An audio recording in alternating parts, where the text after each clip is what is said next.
गुजरात में बीजेपी के संकल्प पत्र के पन्ने खुले तो मानो वादों का पिटारा खुल गया।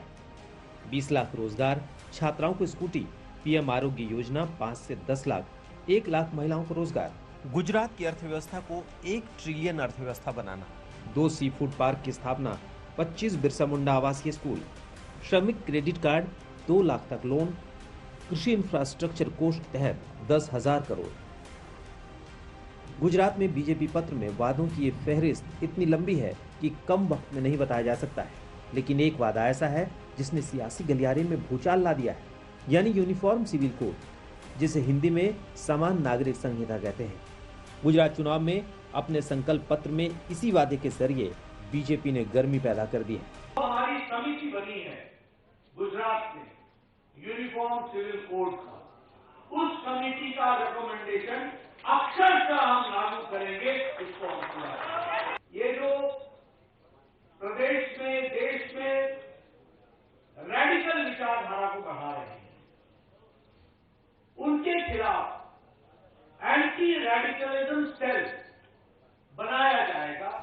गुजरात चुनाव में सियासत की सुई बीजेपी के समान नागरिक संहिता के वादे पर आकर अटक गई है। ओवैसी ताल ठोक रहे हैं कि इसे हिंदू कोड से तुलना करते हिंदुत्व का एजेंडा करार दे रहे हैं। हमारी पार्टी यूनिफॉर्म सिविल कोड के खिलाफ इसलिए है क्योंकि वो अल्पसंख्यक समाज, आदिवासियों, दलित के लिए यूनिफॉर्म सिविल कोड होगा और मेजॉरिटी कम्युनिटी के लिए वो हिंदू कोड होगा। तो आर्टिकल 29 के तहत मुझे अपने कल्चर का प्रोटेक्शन का अनफिटेड राइट, फंडामेंटल राइट है मुझे। तो भाजपा ये मेरा कल्चर का राइट मुझसे नहीं छीन सकती। यूनिफॉर्म सिविल कोड एक ऐसा मुद्दा है जो शुरू से ही बीजेपी के एजेंडे में रहा है। 1989 के लोकसभा चुनाव में पहली बार बीजेपी ने अपने घोषणा पत्र में समान नागरिक संहिता का मुद्दा शामिल किया था। पिछले लोकसभा चुनाव में भी बीजेपी ने अपने घोषणा पत्र में इसे लागू करने की बात कही थी। यही वजह है कि बीजेपी इस मुद्दे को जोर शोर से उठा रही है। इस मुद्दे को लेकर देश के गृह मंत्री कई बार अलग अलग मंचों से समान नागरिक संहिता लाने की वकालत कर चुके हैं। सिविल कोड 1950 से, जब से मेरी पार्टी बनी तब से हमारा मुद्दा है, और यही मुद्दे के आधार पर श्यामा प्रसाद मुखर्जी ने, ऐसे कई मुद्दे थे जो आइडियोलॉजिकल मुद्दे थे, जिसके आधार पर श्यामा प्रसाद मुखर्जी ने देश के पहले उद्योग मंत्री पद से इस्तीफा देकर भारतीय जनसंघ की स्थापना की थी। और एक भी घोषणा पत्र ऐसा नहीं है जिसमें हमने यूनिफॉर्म सिविल कोड की बात नहीं करी।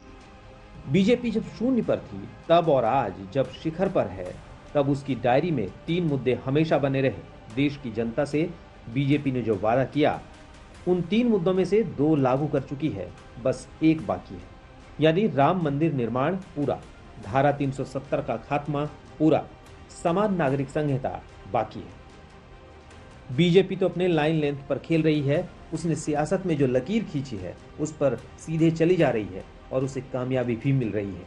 लेकिन तीसरे मुद्दे की बहस का शोर गुजरात चुनाव में तेज है, जिसे ओवैसी जैसे नेता नहीं बचा पा रहे हैं।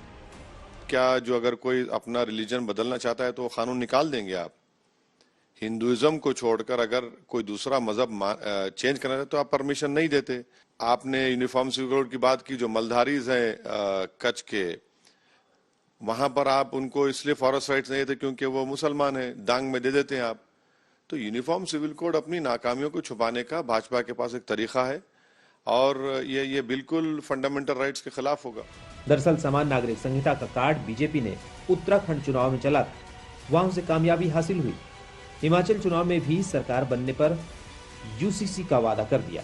इतना ही नहीं, अब तो बीजेपी शासित दूसरे राज्य भी इस पर मंथन कर रहे हैं। लेकिन बीजेपी के लिए असली लैब तो गुजरात है, जहां समान नागरिक संहिता का टेस्ट होना है। अगर वोटरों के लिटमस टेस्ट में ये मुद्दा पास हो गया तो 2024 में इसे जोर शोर से बीजेपी भुना सकती है। इसलिए गुजरात चुनाव को 2024 के लिए बड़ा ट्रेलर माना जा रहा है। अहमदाबाद से गोपी घांगर के साथ आज तक ब्यूरो।